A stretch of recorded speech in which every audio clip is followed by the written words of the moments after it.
and on the important public policy issues of the day. We also advocate for changes in public policy after arriving at our positions through a process of study and the consensus of our members. The 3 levels of membership for the League of Women Voters mirror the structure of our democracy, which are local, state, and national. So when you become a member of your local league, then you can also become a member of the state and the U.S. League. The League of Women Voters White Bear Lake area is made up of 4 units. They are White Bear Lake, North Oaks, Matamidi, and the St. Croix Valley. We serve 32 communities, 3 school districts, and 3 counties. And each unit meets once a month. If you want to find out more about our organization or to become a member or to make a donation to our work, you can visit us at our website, which I just put in the chat, and that is lwv-wbla.org. Membership is open to women and men 16 years of age or older, and you don't have to be a U.S. citizen to be a member. Okay, that's the league. Let me tell you a little bit about the format for our meeting tonight. The meeting is structured a lot like our candidate forums, if you've ever been to one of those in person, but instead of writing out your questions on index cards and submitting them to a question sorter, we're going to ask you to, in this age of COVID-19 and our virtual format here, to put your questions, type them into the chat function in Zoom, and then during the presentation, it'll be sectioned off into 3 sections, and so our speaker will speak for a few minutes and then take a break for questions. And at that time, one of our member volunteers, Lisa Larson, will read some of the questions that are in the chat, and she'll read those aloud. So because we're using the chat function, the guest microphones are muted, and also we've turned the videos off. That's to prevent any disruptions or any slowdown of the internet speed. If you want to make it a little bit simpler for yourself, you can change the way that you're viewing this presentation, and you can go into instead of instead of having gallery view, you can use a speaker view where you can just see what Mr. Mansky's presentation is. And we're also having one of our other members keeping track of the time that we are spending in each of these sections so that we can keep the presentation moving along. And so she will send reminders to our volunteer that we have reached the end of the time for our section and it's time to move on. At the end of the presentation, I'll come back and wrap things up and thank everyone for coming. A recording of the meeting is going to be available later on our YouTube channel, and a link to that will also be provided on our website. So without further ado, I will introduce our guest tonight. He is Joe Mansky, and before he retired in 2019, he worked for both the Secretary of State's office and the Ramsey County Elections Office for a total of more than 30 years. He is credited with modernizing Minnesota's election system and developing the first real-time reporting of election results.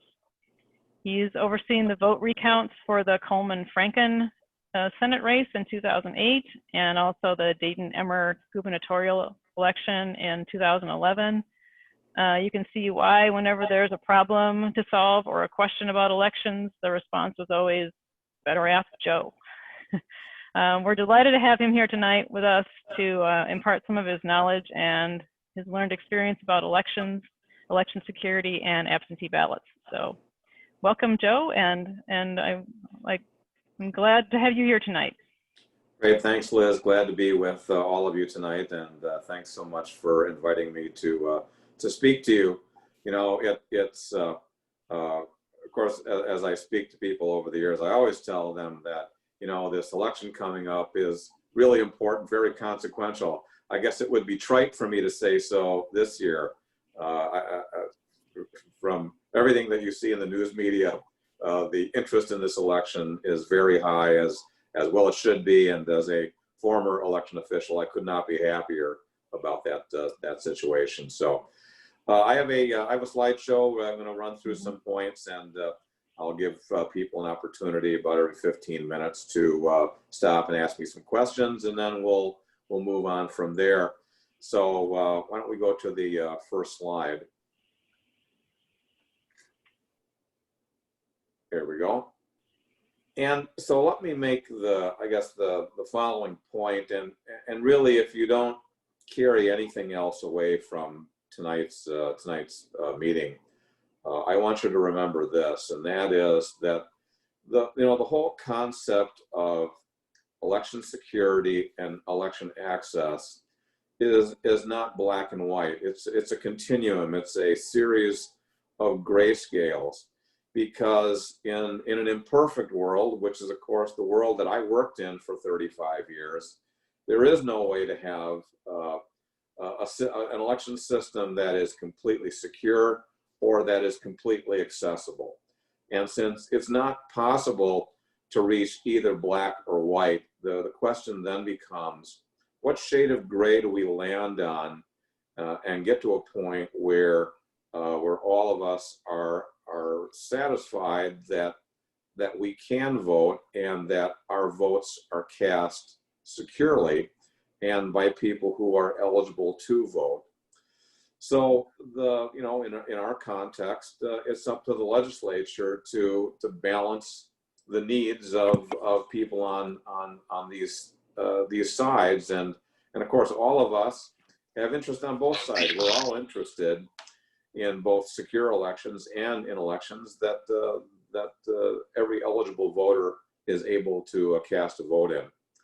I can tell you from personal experience that over the last 50 years, this is now going back to about 1970, that our election system here in Minnesota is far more accessible and substantially more secure than it used to be. So even with all of the chatter that's been going on the last few years about fake elections and election fraud and so on, I can just tell you categorically that in my experience, and I worked for 35 of those 50 years, that our systems here in Minnesota are way better than they used to be from both standpoints.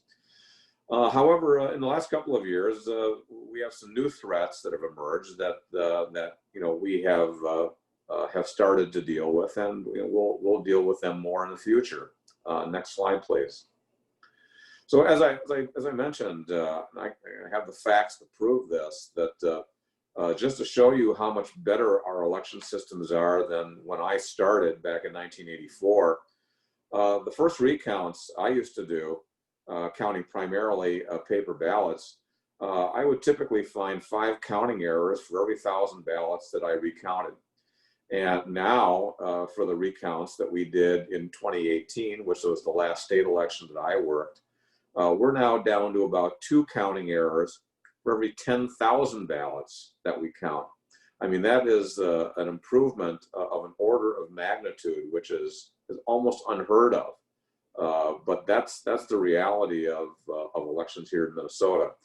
When we started processing absentees, we typically would reject 4 to 5% of all the absentees that were submitted.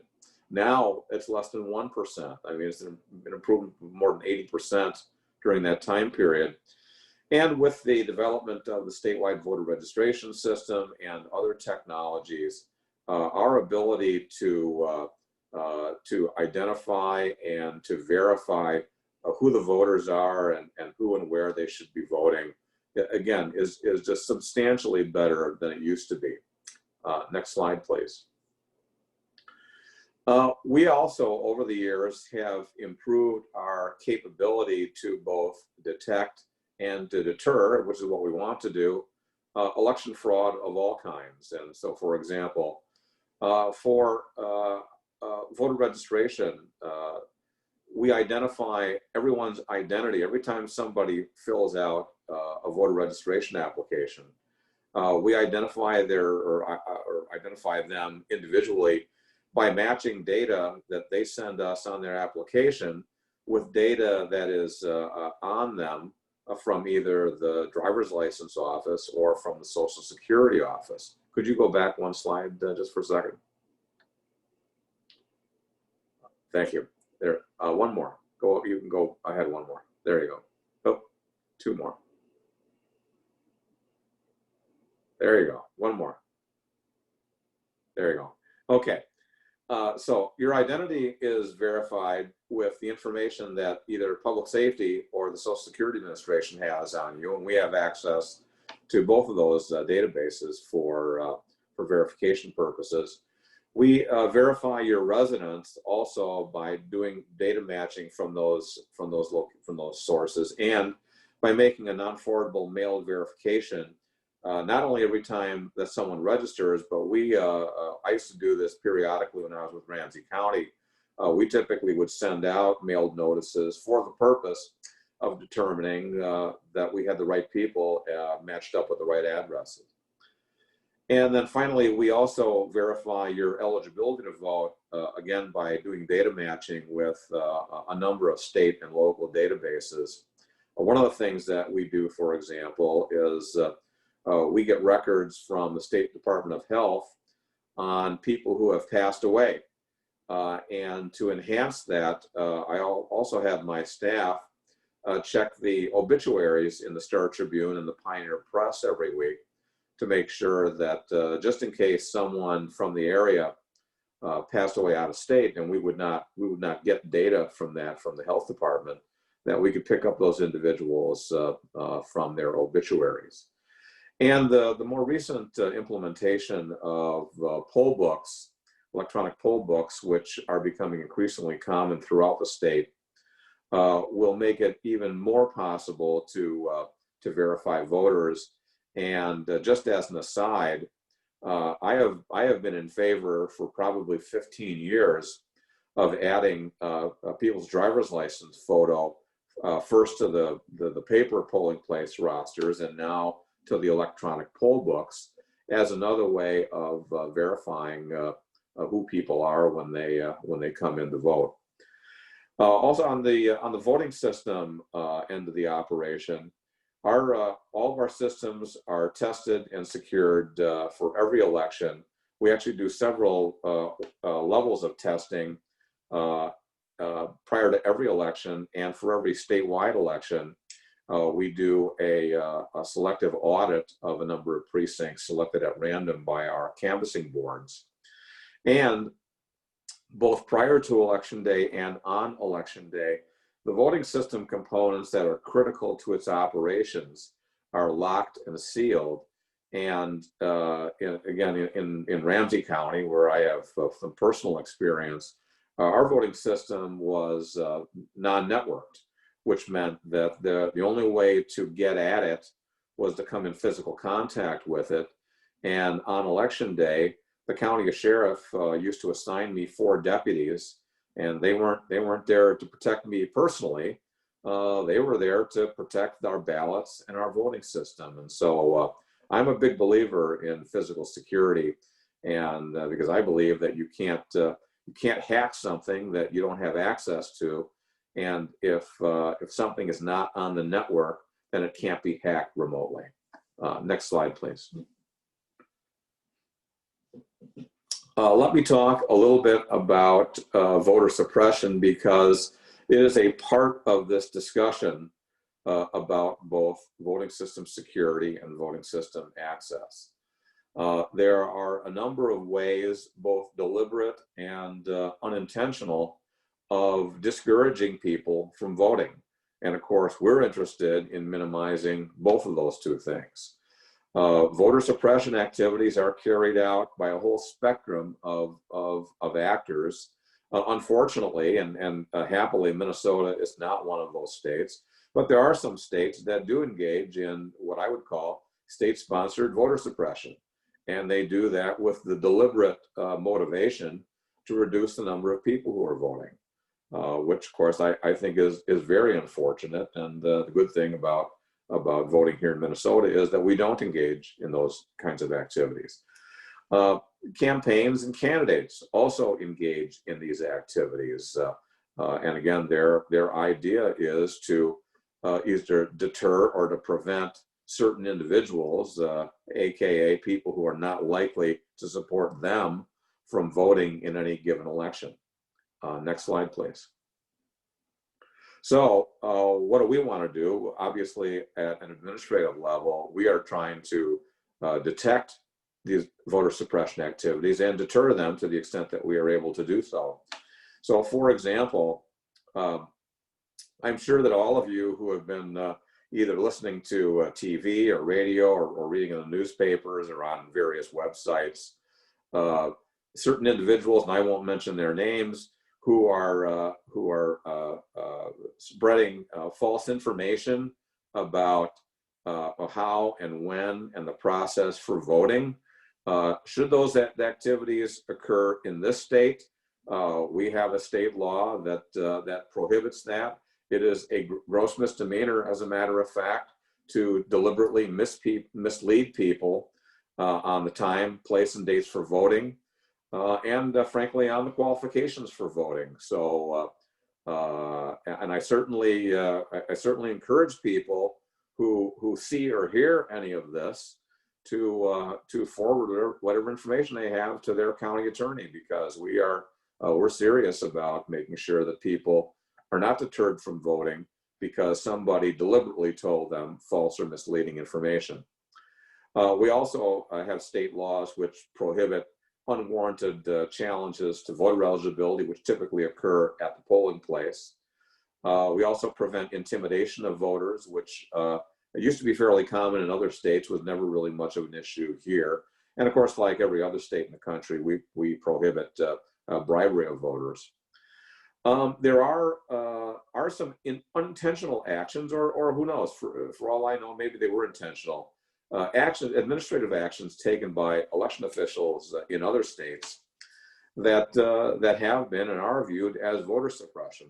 For example, in Phoenix a couple of years ago, during a presidential primary, the county election office down there shut down most of the polling places, and because they didn't think that a lot of people were going to vote. And of course, when a large number of people showed up, excuse me, you had extremely long wait times. As I recall this, the wait time at some of their polling places was something on the order of 4 to 5 hours. And again, whether that was deliberate or not, it certainly had the effect of deterring people who might have been interested in voting in that election. Another way of doing this, which again has occurred in some other states in the recent past, is not having either an adequate number of ballot counters or an adequate number of staff, which is the election judges at polling places. And again, the result is requiring people to vote an extremely long period of time in order to vote. And again, whether that was deliberate or unintentional, has the same effect, and that is to potentially deter people from being able to vote in an election in which they're interested. Next slide, please. So what are we looking at this year? Hacking, obviously, you've been hearing about this actually for the last couple of years. We know, and when I was working for Ramsey County, we got notified by the FBI in both 2016 and 2018 that there were actors out there who were interested in interfering with elections here in Minnesota. Given the fact that Ramsey County is where the state capitol is located, we always believed that we were going to be a likely target of any hacking activities. So over the years, we became more alert, more conscious of this, and actually have been making preparations to secure our system even before 2016, primarily by taking some of our activities off of the computer network. And of course, the whole object here is to deceive people and to, as I said earlier, either to prevent people from voting who want to vote, or to raise doubts in the minds of the voters about the integrity of the election. And we've been hearing discussion about that in the last week, as a matter of fact. Next slide, please.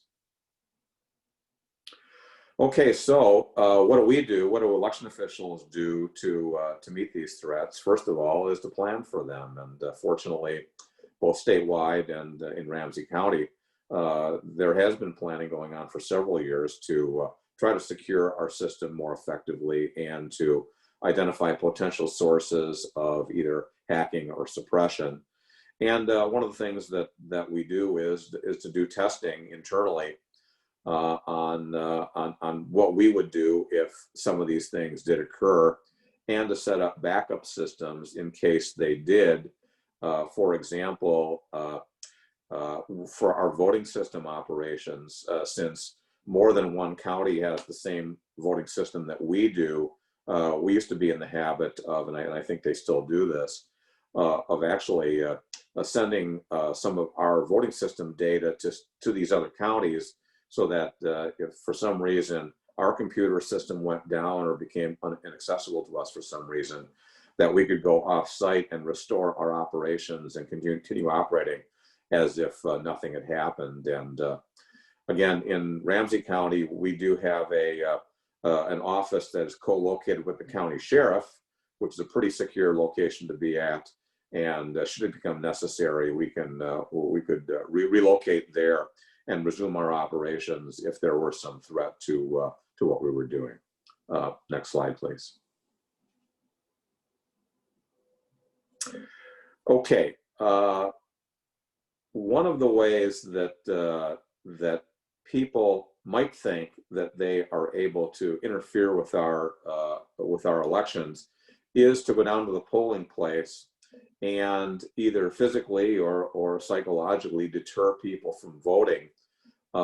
Here are some of the ways that we deal with them. Number one, we do have a statute, some of you may know about this because it was in the news, that prohibits displaying campaign materials in the polling place for candidates and ballot questions that are on the ballot at that specific election.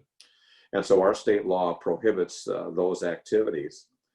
And another thing that we do, or that the state law permits us to do, is to limit who can be in the polling place and who can be near our voting equipment. And just to summarize this, the only people who have any legal right to be in or near one of our polling places on election day, and this would include the locations that are doing early voting or in-person absentee voting prior to election day. The only people who can be in or near the polling places are voters, election judges, individuals who have been authorized by one of our election officials to observe the election, and challengers that have been duly appointed by one of the major political parties. But people just can't walk up and say that they want to observe what is going on. Our state law actually prohibits that. And to prevent any tampering with our voting system, and remember, as I mentioned to you, again, at least in Ramsey County, our system is non-networked. So the only way to tamper with it is to touch it. And for those of you who vote in Ramsey County, you probably have seen, or if you haven't, you should look for this if you vote in person on November 3rd.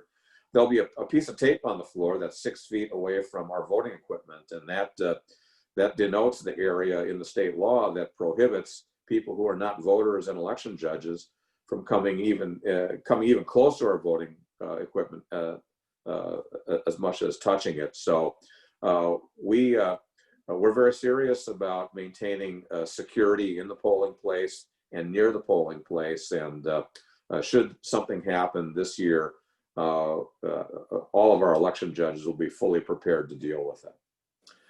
One of the things that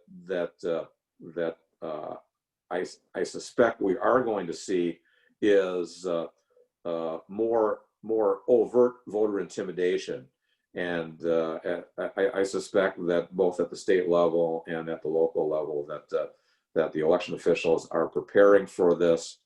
It is possible for the election judges to appoint sergeants at arms. It's also possible and likely that the police will be on heightened attention on election day to deal with people who are attempting to intimidate voters either in or near any of our polling places. Next slide, please. And Lisa, do you want to take a break right there? Yeah, yes, thank you, Joe. Am I audible? You are to me. Oh, perfect.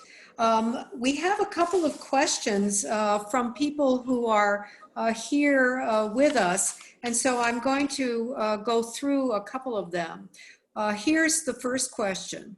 Will Minnesota adopt an automatic voter registration system similar to the one Oregon has? And why or why not, in your opinion, would this be true?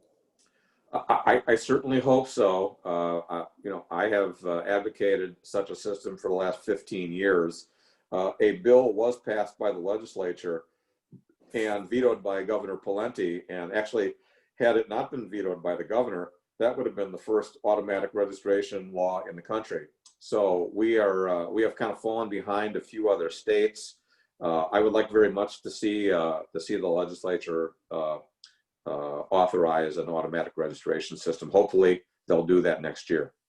Perhaps, Joe, if you could give us a very brief description of why you are a fan of the automatic voter registration system, that might help us to appreciate why you are the advocate. Yes, my view is that you have a constitutional right to vote. You know, it's not like getting a driver's license. Driving is a privilege, but you have a constitutional right to vote.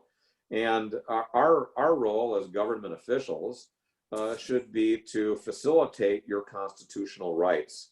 And along those lines, rather than having you come to us in order to become part of the registered voter population, I am of the view that it should be our responsibility to take the initiative and to register everyone who is eligible to vote, which is to say, everyone in Minnesota who is a U.S. citizen, at least 18 years of age, not serving a felony sentence, et cetera, et cetera. That my view is that you don't need to do anything to exercise any of your other constitutional rights, and you shouldn't have to take any overt action to exercise your constitutional right to vote either. Thank you, Joe. Here's another question. To what extent do threats to our election system result from poor infrastructure, inadequate funding, weak laws, or faulty administration? That's a good question. So let me I'll address all those individually. From the infrastructure standpoint, we could use an up-to-date statewide voter registration system. The one we use now, which I am happy to say has been enhanced by the Secretary of State over the last few years, as he has been getting additional funds both from the legislature and from Congress. So it is being updated, but nevertheless, the system that we have currently, I was a part of the design team for it. That was in 1997 and 1998. I would just ask you, how many computer programs that you have that are currently 22 years old? Probably not many. So we could use a new statewide voter registration system. I understand the legislature's reluctance to go down that road, given the problems with the Minelaars system and MNsure. I get all that, but nonetheless, hopefully something has been learned as a consequence of both of those projects, and it won't be cheap, but at some point, it's necessary to do that. As far as the funding is concerned, I have been in favor and then continue to be in favor of having the legislature establish a statewide election technology fund that would be used, for example, to enable the Secretary of State to, on a regular basis, modernize the voter registration system and some of the other computer systems they use, and to allow the counties to purchase new voting systems and additionally the electronic poll books on a regular basis. And again, hopefully, I'd like to see the legislature establish the technology fund as early as next year. I believe the way to fund that is to place a small fee on driver's licenses. And the reason I say that is that, like it or not, when Congress passed the Help America Vote Act in 2002, they made driver's licenses an election document.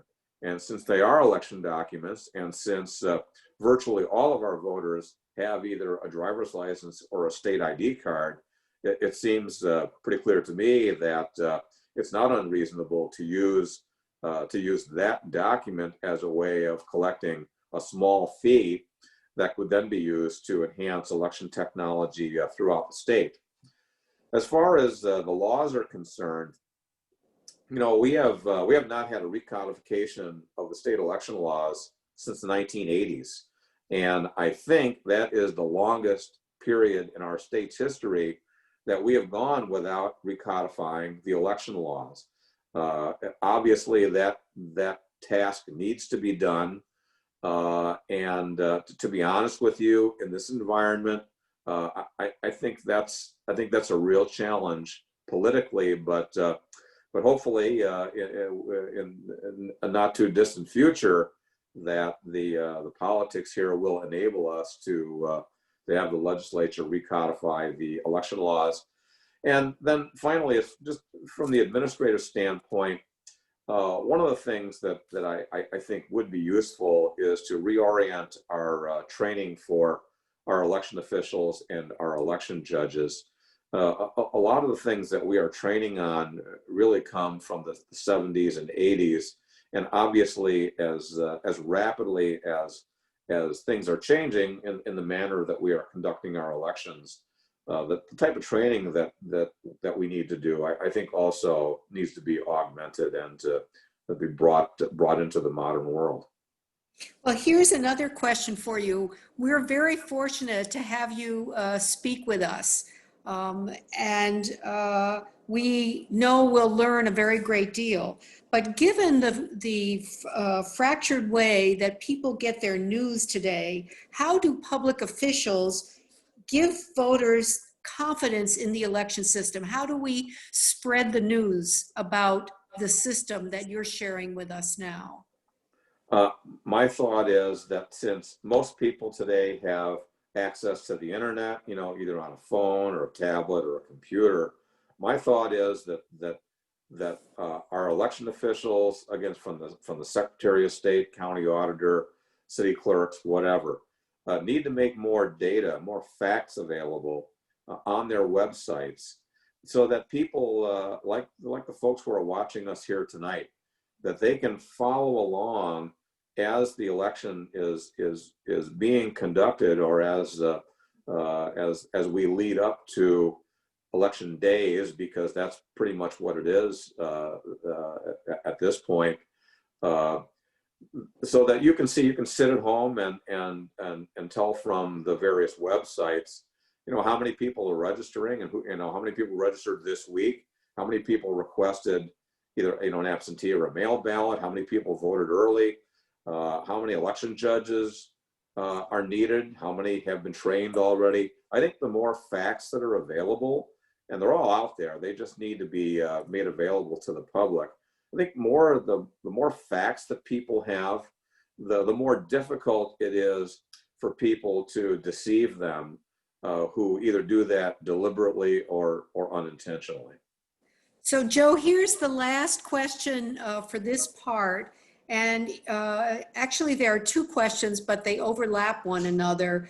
What technology upgrades does Minnesota need long-term to maintain the integrity of its election system?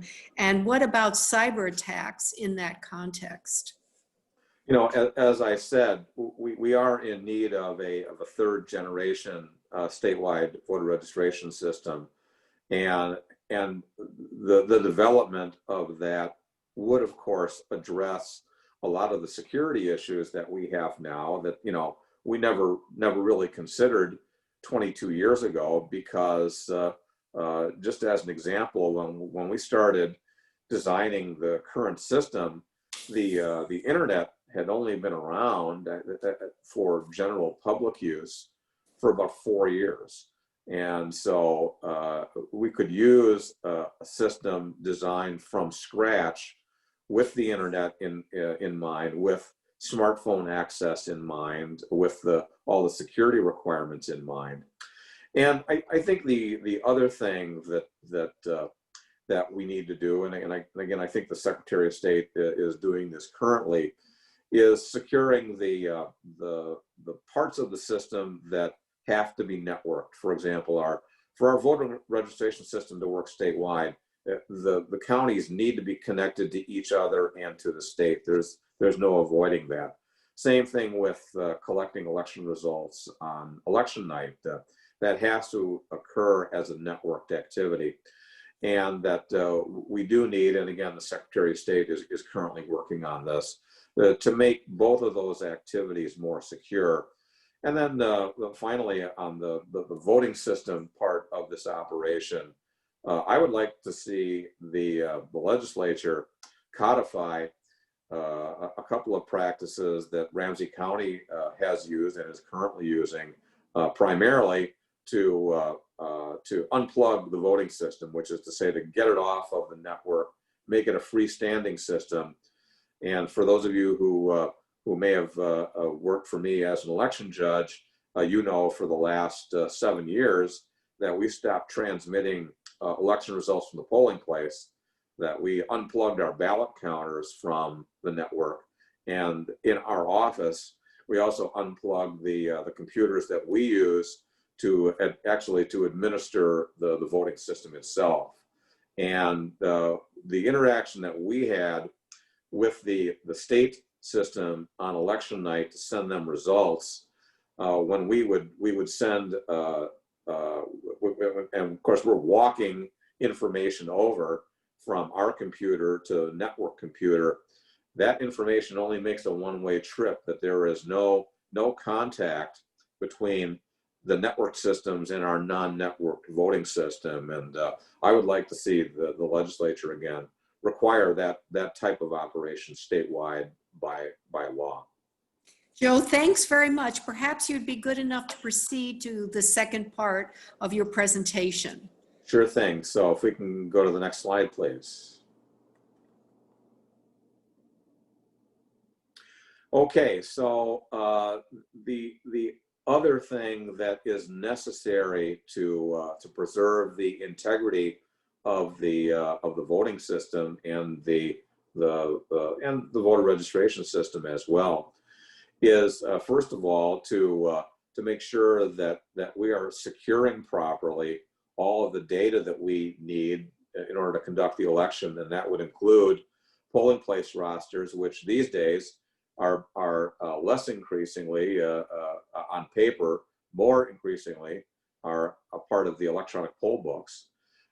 Master lists of voters, which are lists that we would use for administrative purposes internally, and the voting history data, which is public and which the candidates and the parties use actively during their campaigns.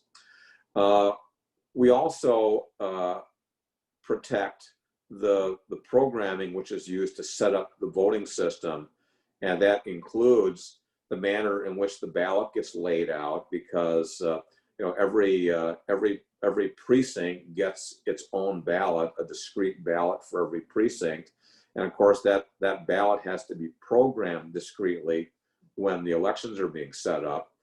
The ballot counters are then programmed so that a ballot and a ballot counter match up on a one-to-one basis.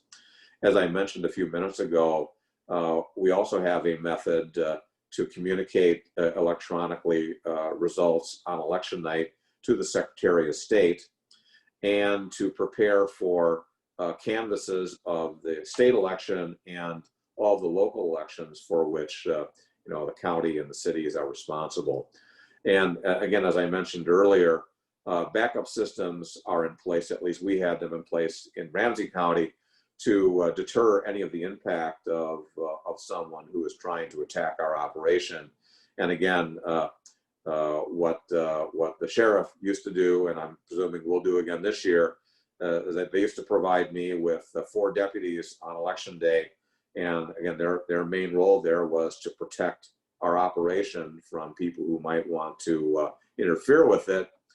And I'll just mention something to you anecdotally. Back in 2016, we had 3 election observers from the OSCE, which is the Helsinki Treaty Organization, which formally brought an end to World War II. And one of the things that we're a member of that organization, and of course, what they do among other things is they send observers to member states to see how they're conducting their elections. So we had observers from Germany, Romania, and Greece here in 2016, and I sent them out to some of the polling places and then had them come back at 8 o'clock at night to watch how we collected the results and so on after the polls closed. So I had forgotten that they were out there, and I get a call from one of the deputies in the parking lot, and he says, I got these 3 guys who are all speaking foreign languages. What do you want me to do with them? And I said, you know, they're okay. You can let them in, but that is exactly what I wanted to have happen. We don't want anybody who doesn't belong, you know, in our building or near our building on election night from being able to wander in and to interfere with our activities. Next slide, please. Let me just use the voting systems as an example of the work that is being done. Every voting system is tested at least twice before every election. And these tests are in statute. One of them is the preliminary test, in which every precinct is tested individually. And then there is a public accuracy test, which is an abbreviated version of the preliminary test that is done, as the name indicates, for public observation. The things that are being tested is we want to make sure that every office and candidate that's on the ballot can get votes cast and counted.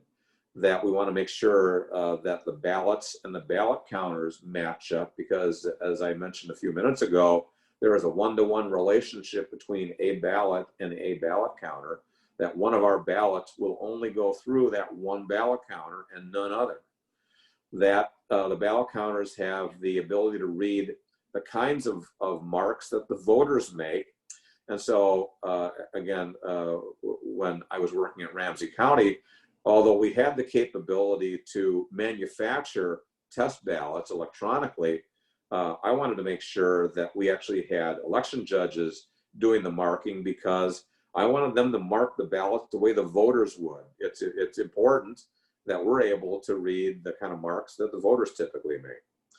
We're also testing our ability to compile the vote totals from all the precincts, to look for areas where errors are likely to occur. And the reality is that in the course of programming any complex system, you do periodically find errors. We know that, and of course we're actively looking for them. And then the other thing that we were looking for is what are called Trojan horses, and that is subroutines in computer programs that are difficult to find and are designed to do things that are nefarious. For example, let's say that someone has the ability to hack a voting system, and that it would only start working, let's say, on the 800th ballot. And they know that if you're only testing 50 ballots, you would never find that. Well, when I was working at Ramsey County, we did in fact test an extremely large number of ballots. In fact, a number of ballots greater than the amount that we expected to be cast, because we were looking for these kinds of programs that were designed to interfere with our activities. And typically with my staff, what I would do is I made sure that the programming of the voting system, the testing of the voting system, and then the verification of the testing process were done by different people. That I would not allow the same person to do more than one thing.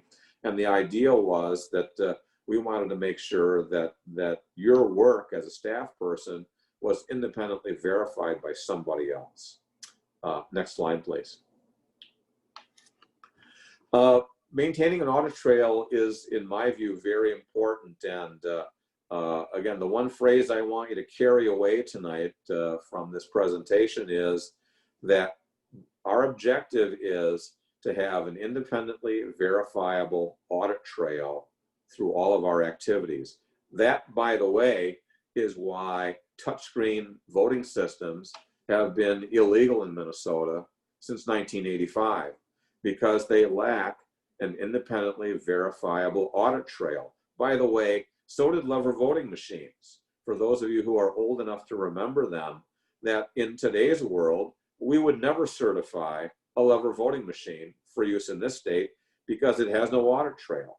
So this goes back to when I started with the Secretary of State, and I made recommendations to her, which she embraced and got the legislature to codify that we only would use a voting system that used a paper ballot, a ballot that you as a voter could hold in your hand, and that if necessary, we could verify the result of the election without using any of the technology. And of course, as you know, that's exactly what we did in both 2008 and 2010 in doing those two statewide recounts.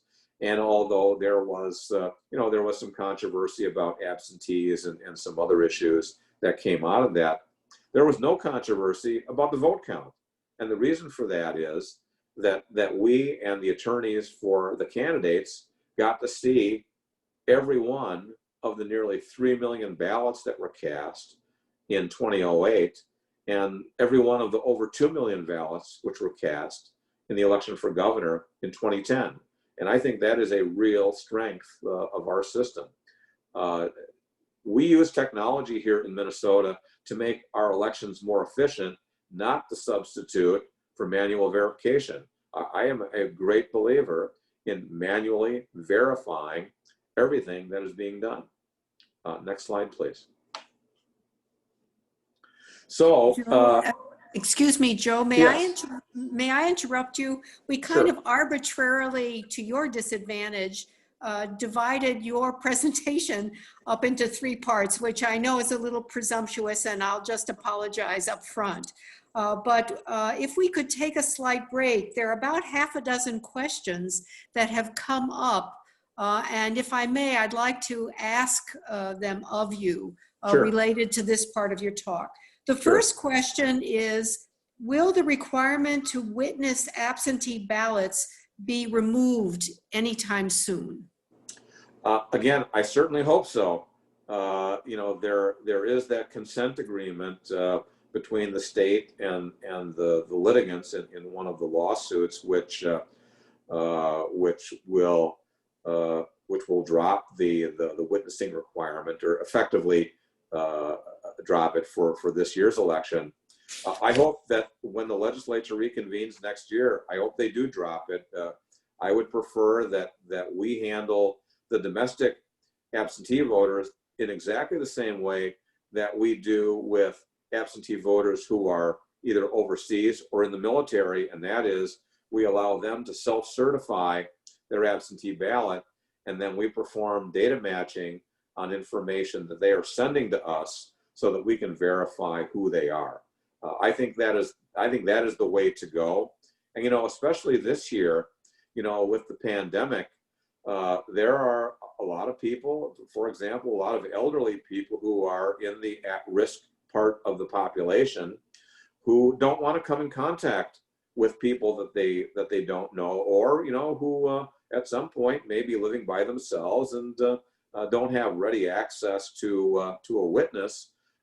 We don't want the situation combined with our legal requirements to deter or prevent somebody from voting simply because they're afraid of getting a disease. So the sooner that the legislature allows domestic absentee voters to vote in the same way that we have allowed overseas and military voters to vote since 1985, which is to say, without a witness, I think we will be the better for that. The next question is this. Given how many mail-in ballots are anticipated to be used in this upcoming election due to the pandemic, among other reasons. How long do you think it will take to count all of the mail-in ballots in Minnesota in this upcoming election?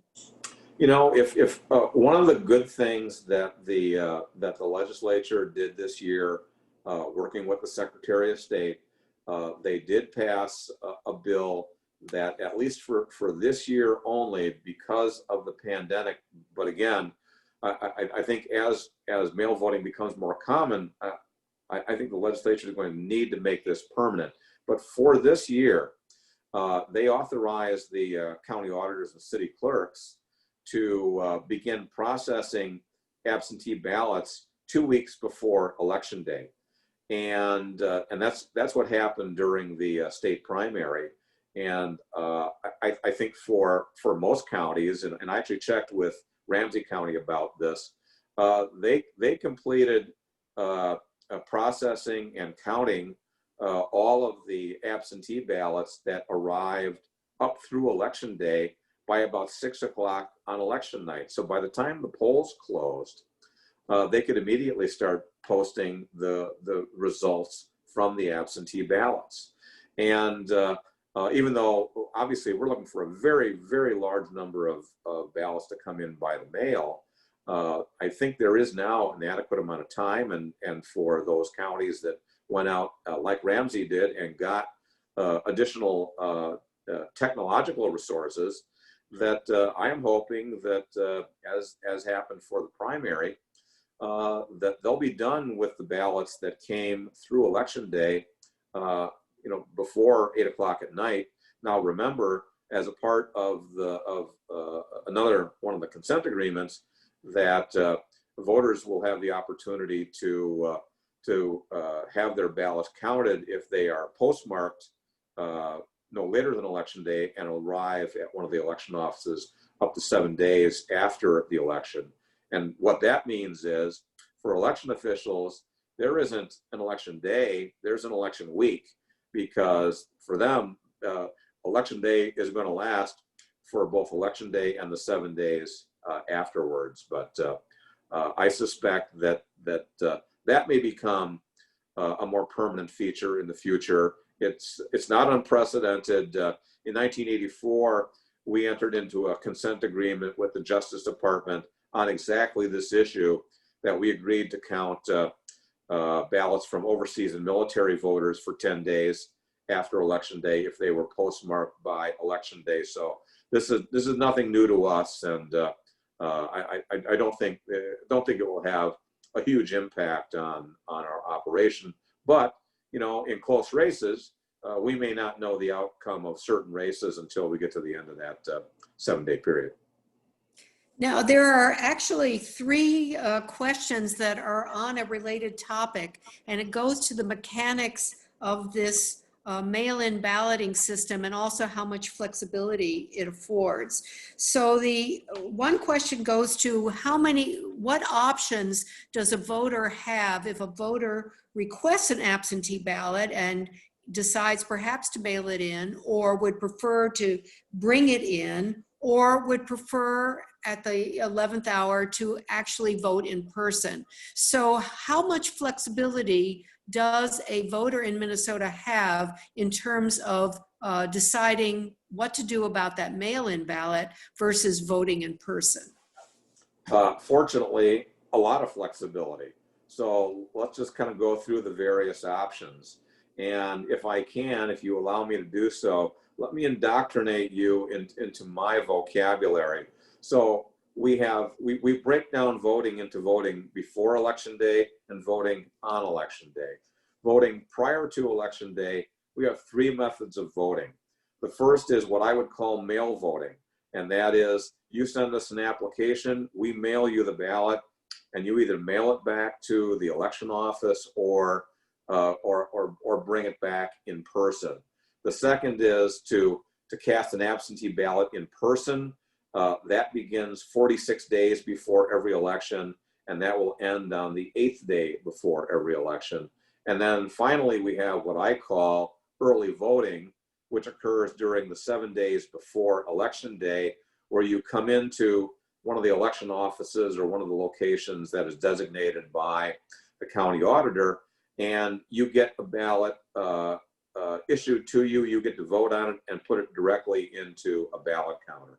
Now, it's not really early voting as that term is used by other states, but it's for our purposes, that's what I'm going to call that. So as far as the mail voting, and again, all of you have been following in the news the travails of the Postal Service in Washington. So here's my recommendation to you for anybody who can hear my voice. If you intend to vote by mail, my suggestion to you is to do so no later than October 16th. And the reason for that is that by doing so, you give the post office a long time to get your ballot to, again, one of our county auditors or city clerks so that it can be processed and counted. The 16th is the Friday before that two-week period begins, when the counties and cities are going to begin opening and processing and running the ballots through the ballot counters in preparation for election day. So if you get your ballot and return it by October 16th, number one, you can follow on the Secretary of State's website, minvotes.org.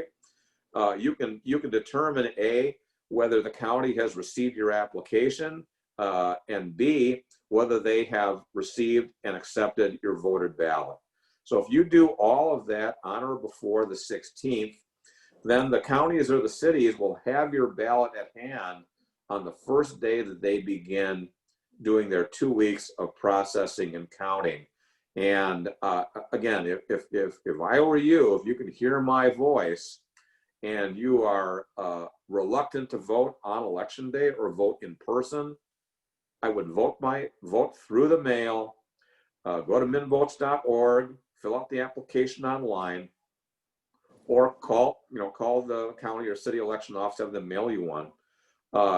Get your application in right away, and the ballots are going to come out in about 10 days. They will arrive in the mail, and I would do all that process and make sure that you stick your ballot in the mailbox or drop it off at one of the election offices no later than October 16th. If you're okay coming in and voting in person, as I said, the in-person absentee voting is going to occur it will open in about 10 days. It'll open on the 46th day before the election. And again, if you want to go into your election office in person, and if you are protected, with the mask and the sanitizers and whatever else, you can do that activity in person during the 6 weeks before election day. And then during the last week before election day, you can actually take the ballot and put it directly into the ballot counter. And then finally, on election day, for those who want to vote at their polling place, and again, assuming that you take the appropriate precautions, that all of our polling places will be open for the 7 a.m. to 8 p.m. time period, and you are certainly have the ability to do that. Joe, thank you very much. There are actually more questions, but I'm afraid that to keep on schedule, if you wouldn't mind proceeding with the third part, and then we can, if we have time, go revisit some of the specific questions that we received, if that's okay. That's fine with me. So again, let's kind of pick up again on the security.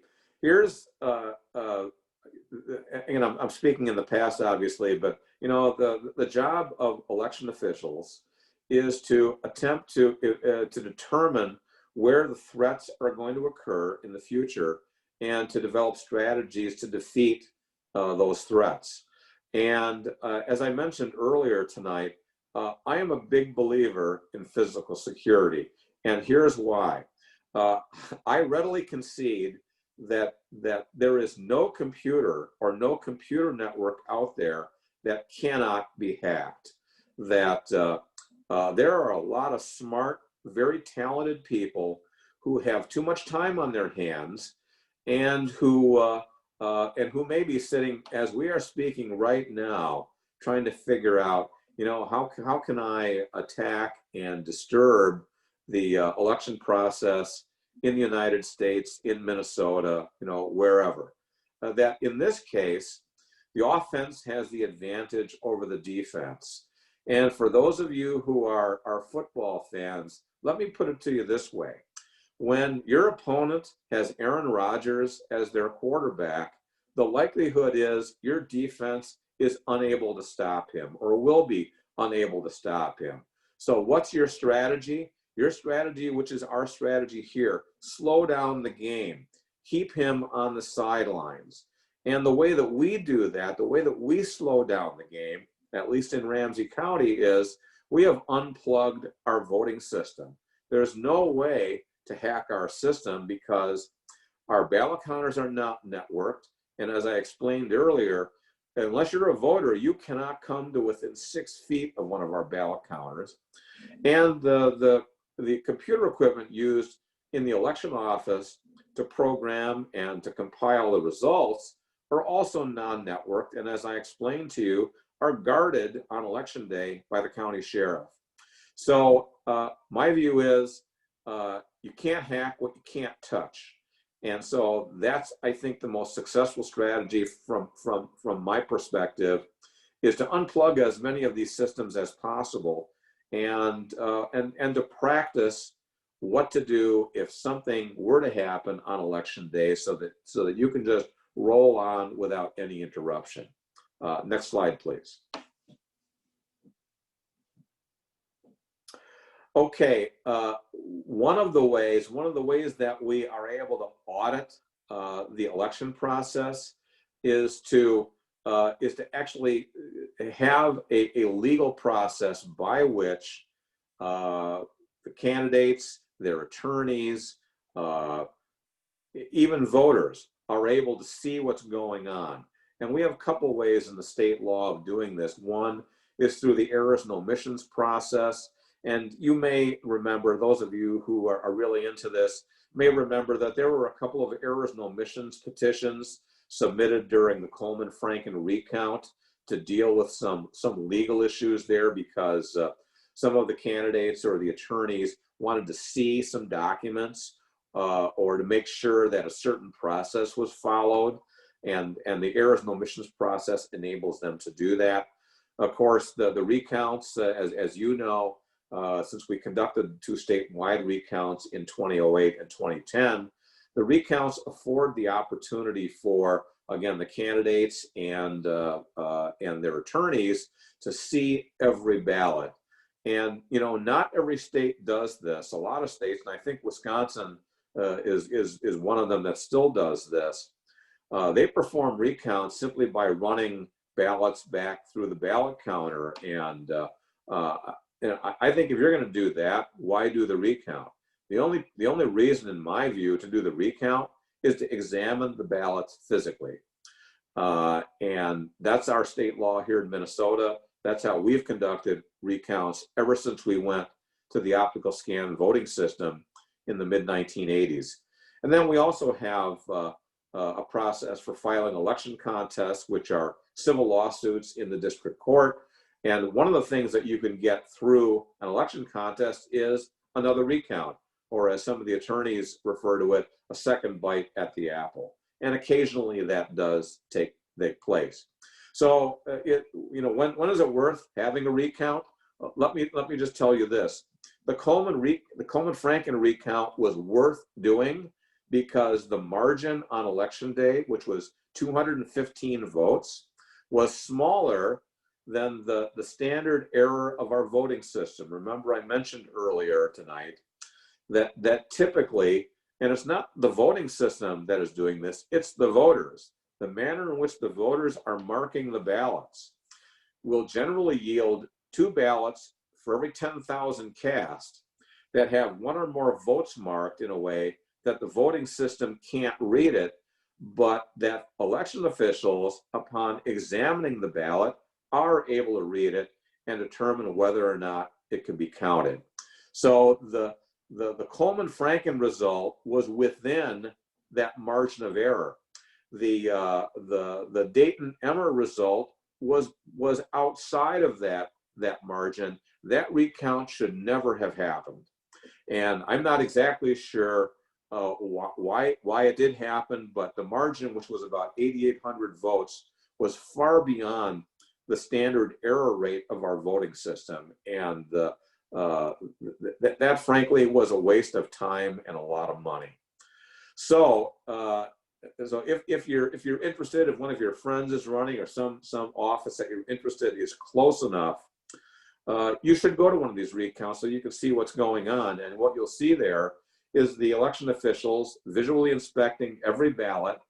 They'll let the candidates and the attorneys stand right with them so they can see everything.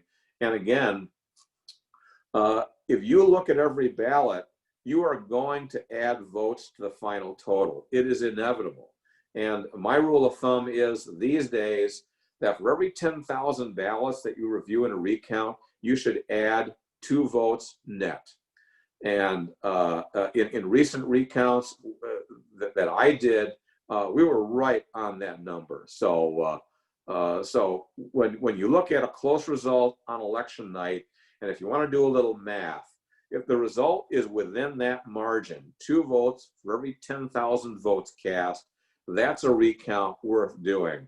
If it's beyond that number, forget it. Save your time and money on something else. Next slide, please.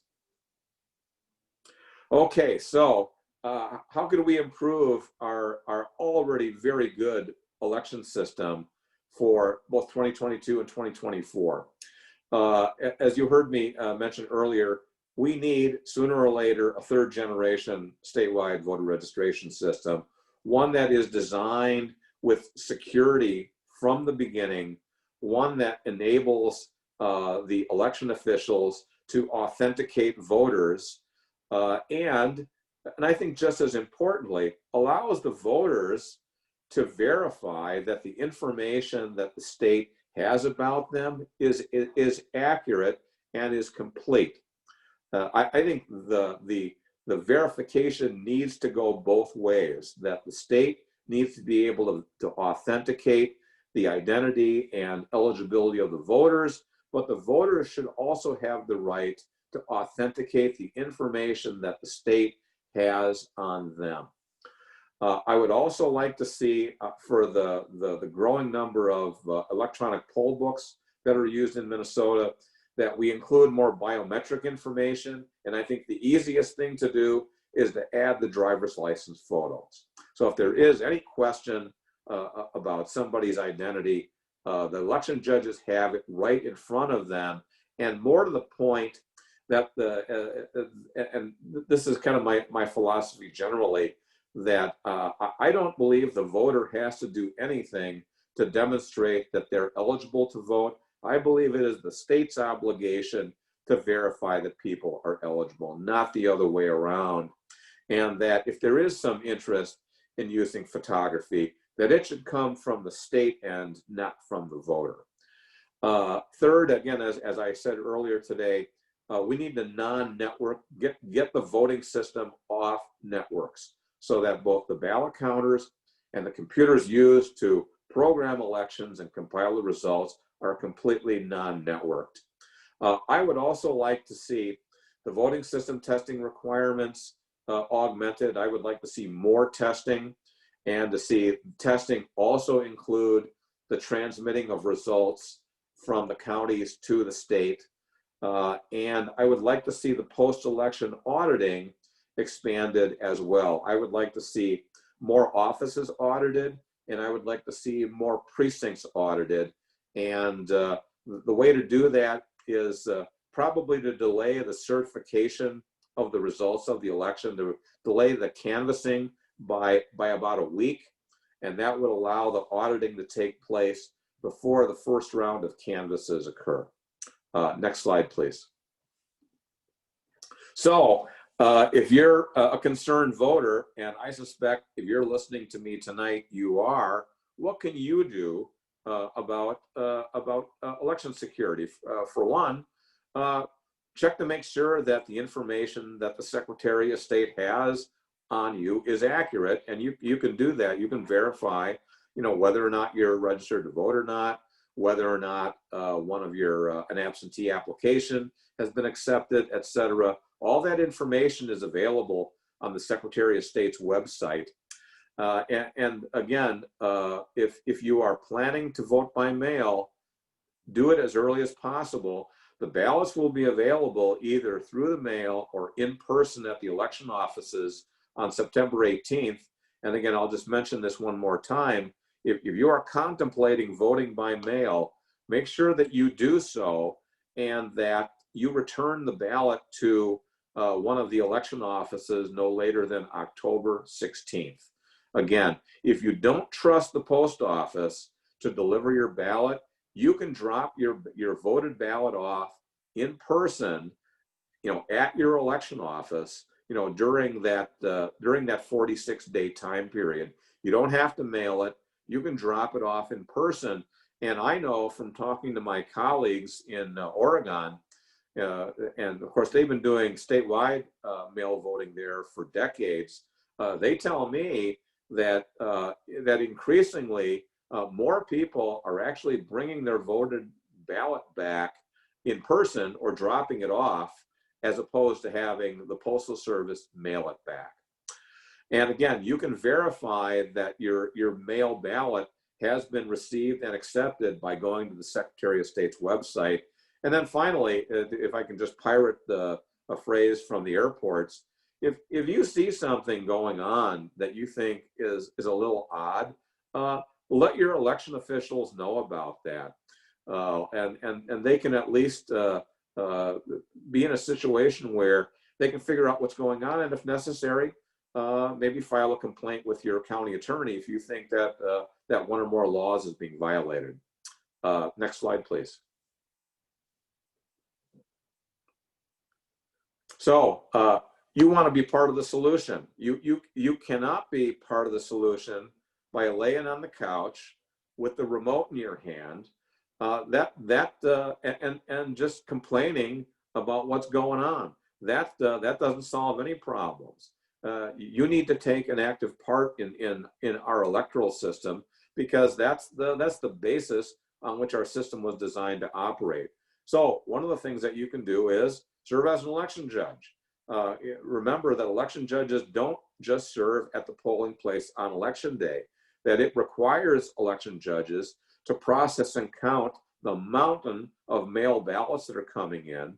And when the counties and cities start opening up, remember what I call early voting, there are a lot of election judges who are needed but for that activity as well.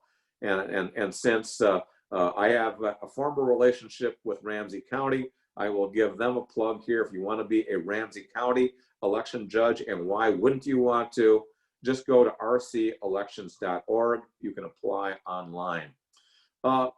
Attend one of these public accuracy tests of the voting system. In my experience, hardly anybody ever comes to these, but people should come to them, because you have the opportunity to see and to verify in person that the ballot counters that are going to be used on election day are programmed properly, that they count properly, and they properly and accurately report the result of the election.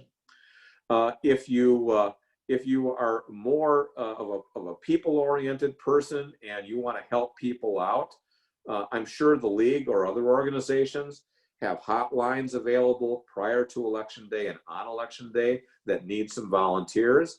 You may want to make yourself available to people who maybe are elderly or disabled and who need some transportation or need some way to get either to an election day polling place or maybe they're going to an early voting location, or they simply have their ballot and they want to go down to the election office and drop it off in person.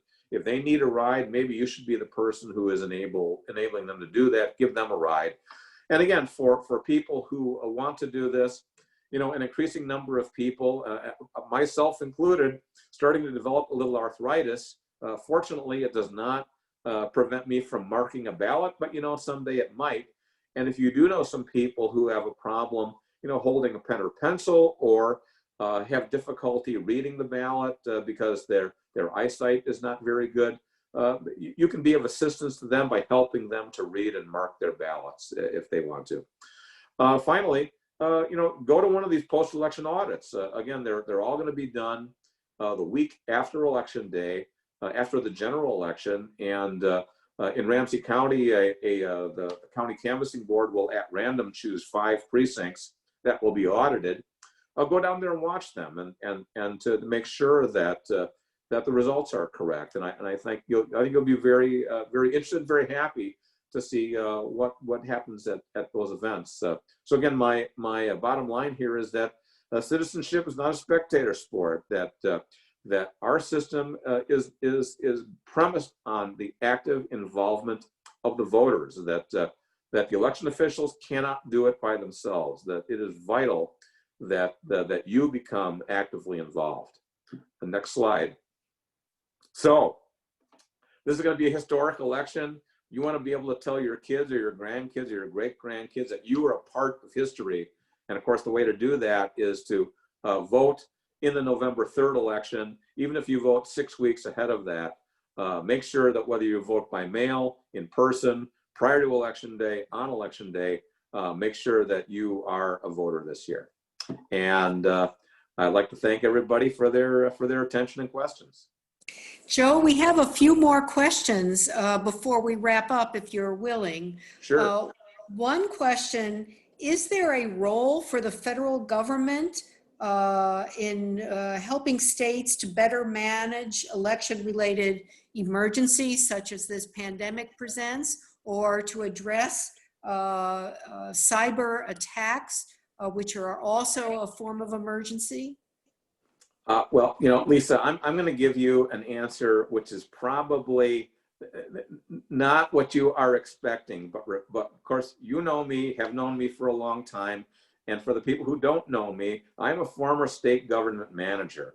And so my preference is to get my money and my authorization from the legislature.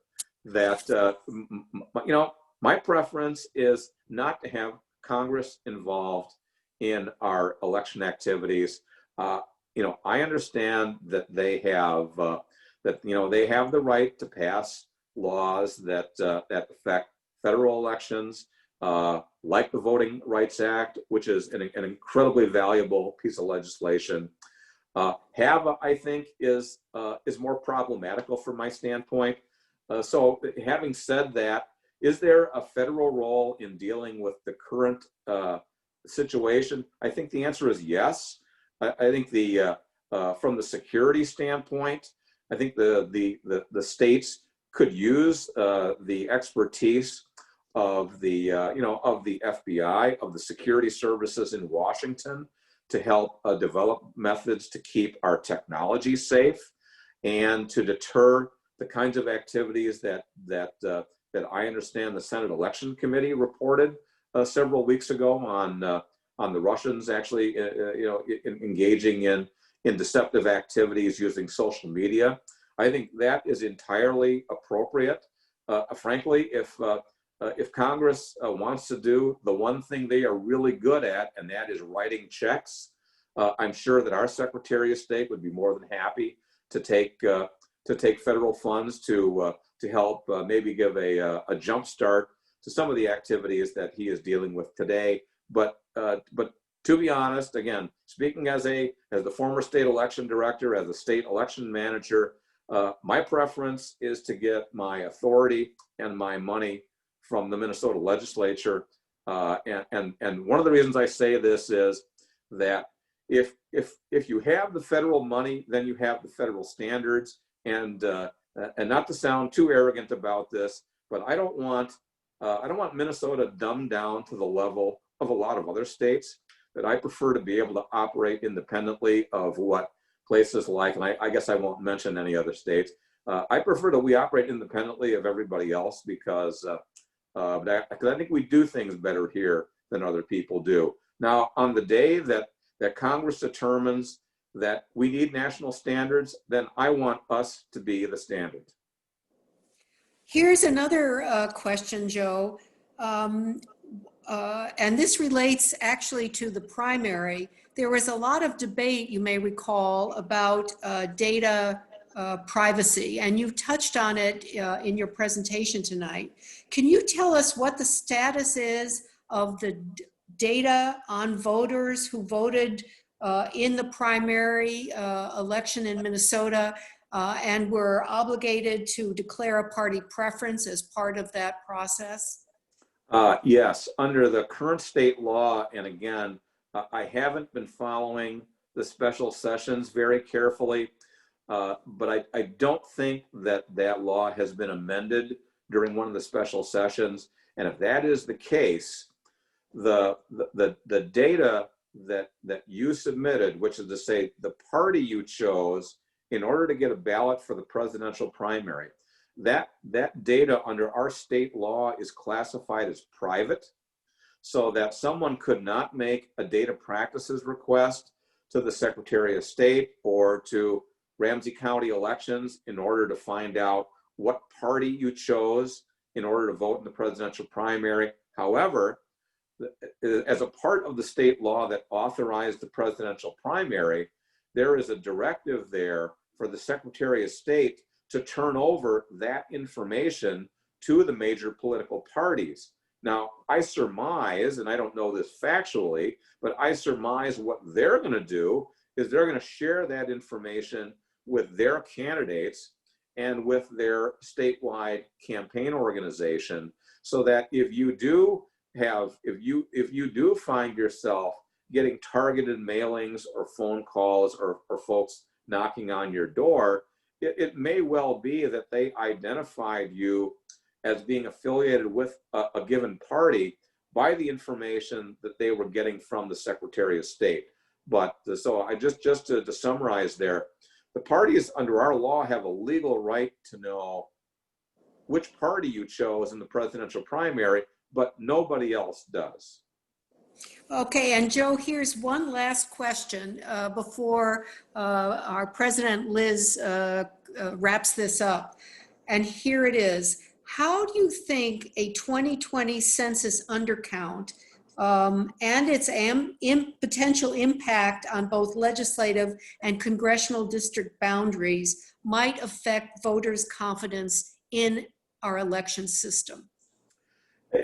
You know, I don't know that it affects the confidence in our election system, but I will tell you this: it's the effect of not having everybody in Minnesota participate in the census is potentially very, very severe.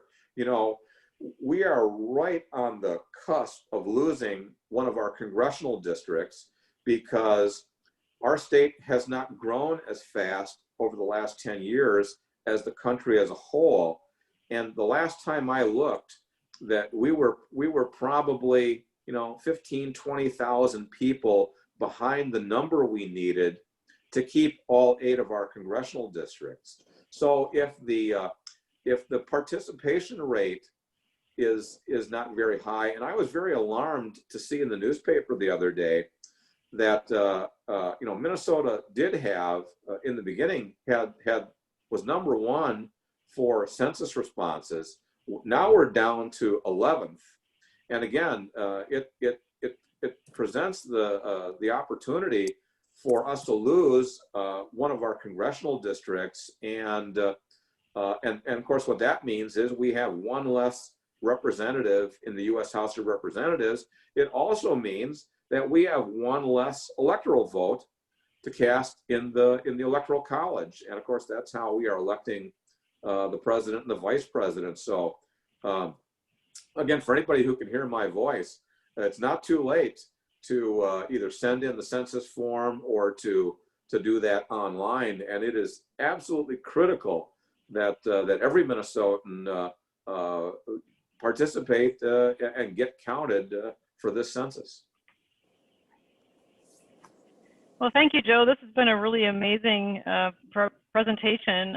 I feel very reassured by everything you told us about tonight, and our system being as secure as it possibly can be. This is probably a rhetorical question, but what is the hope of other states following your lead and putting in some of these same safeguards to their systems. Other states do learn from us, don't they? You know, they do. When I was working as the state election director, I used to tell Secretary Grow that that when I went to meetings of the other state election directors, I typically did not have very many questions to ask, but I was asked a lot of questions. And when we developed the statewide voter registration system, and remember, we had the first statewide interactive voter registration system in the United States. We also had the first election night reporting system in the United States. During that period, the late 80s, early 90s, we were visited by other secretaries of state and legislators from other states on a regular basis. And as I used to tell Secretary Grow that I don't mind having national standards as long as we're the standard. That's wonderful. I entirely approve of that idea. Well, thank you again, Joe, for showing us everything that you know about election systems and voting. Thank you to everyone who joined us tonight. Thank you to the volunteers who helped. I want to thank Lisa Larson and Heidi Boyd and Mary Santee for helping me out tonight. If you have any other questions, if you want to learn more about the White Bear Lake Area League of Women Voters, I invite you to visit our website, and you can go there to give us a donation if you really enjoyed tonight's talk, because we can put on more of these things if we can get that. And our unit meetings will be meeting this week to be discussing what Joe has been talking about tonight.